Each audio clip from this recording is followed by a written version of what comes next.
Hey guys, Fat Man's here. Yes, these guns are safety checked and they're clear. Just thought I'd go over a few things when you're buying used guns. I buy a lot of used guns.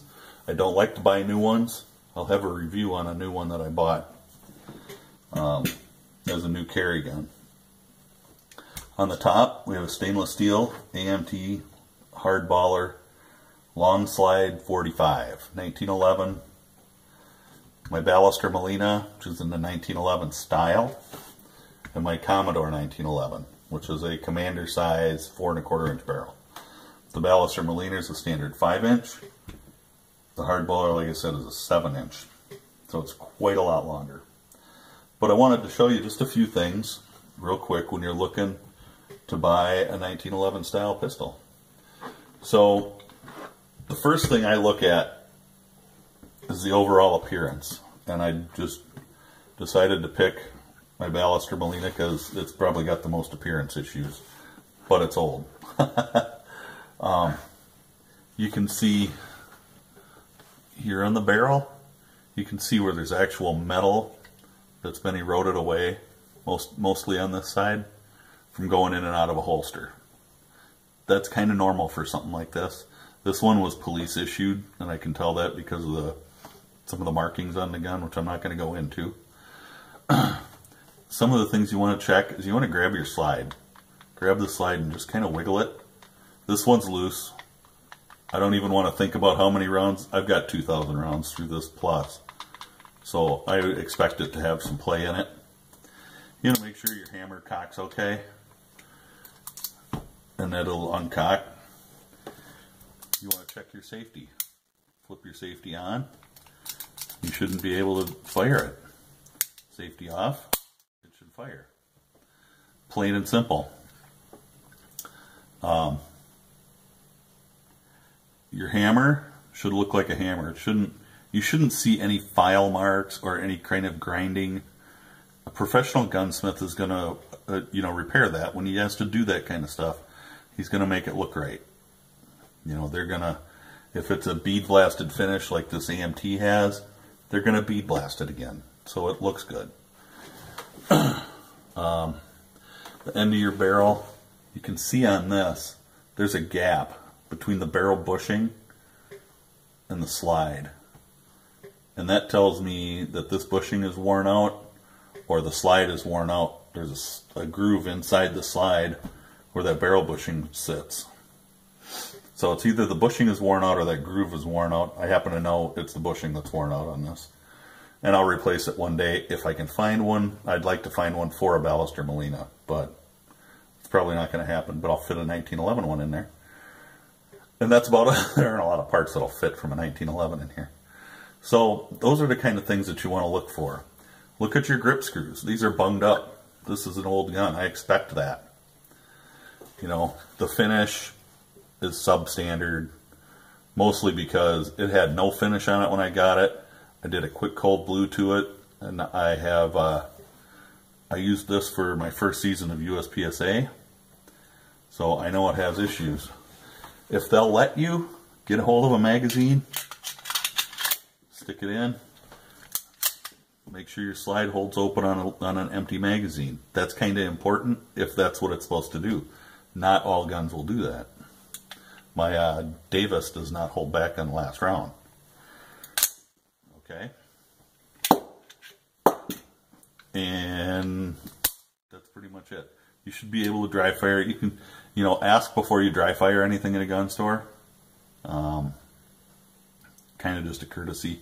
Look for pits. If it's a steel gun, look for pits. This has some. There again, I fully expect it on this older gun. So let's set that one aside. And that's in the 1911 style. My Commodore, let's face it, it's nearly perfect. There have been some parts replaced on this that you can't really tell. They look like they're for the gun. The slide stop and the safety have been replaced on this gun. So you can't really tell it because I was careful and I got parts that matched it. The hammer doesn't hit the beaver tail, comes back, Safety works. With the 1911, with the thumb safety off and your finger not on the beaver tail, you should not be able to pull that trigger. Depress the beaver tail and you should. Pretty simple. That's pretty much all that I wanted to show you on this gun. It's a great gun. Like I said, it's what they would consider a subpar gun because of the cost. They're cheap. You can get similar guns to this for 400 bucks, 500 bucks, something like that. But I like it. It's great. Now this AMT hardballer doesn't belong to me. If it did, there would be some issues that would be getting fixed. Namely, the hammer was replaced. That is not the original hammer for this gun, which is fine. People replace parts. It's a nice skeletonized hammer. It looks good on the gun. It does everything it's supposed to do. But you can see, I hope you can see, where they had to do some grinding. And I tell you, they took a Dremel to that or something. And it's nasty and ugly. The underside of the hammer is the same way. It's just nasty and ugly. The guns, whoever did that should not be gunsmithing. All there is to it. They should not be. Look at your sights. This one, I hit it with a Sharpie, so it's not so bad. But you can see it's a little bunged right here in the corner. Look at the muzzle. Look at your barrel. If I can get the light right, there's a little ding in the barrel down in the corner here. But the bushing fits good. I mean, everything fits okay. You can see that the slide stop's been replaced because it doesn't match the rest of the gun. The safety does. That's original. But the slide stop is not. It's a stainless steel slide stop, but it's not, doesn't have the bead blasted finish like the rest of the gun. The sides of the slide are not bead blasted.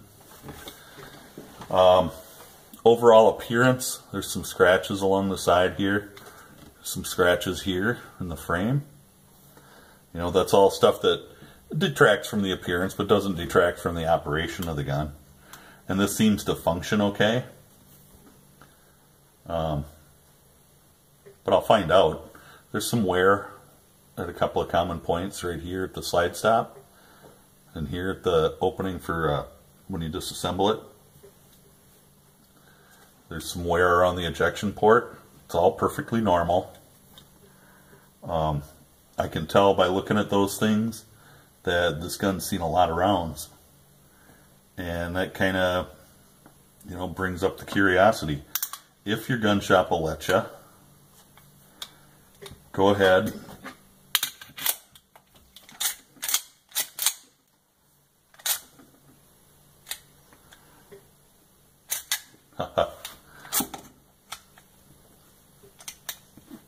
That's pretty interesting.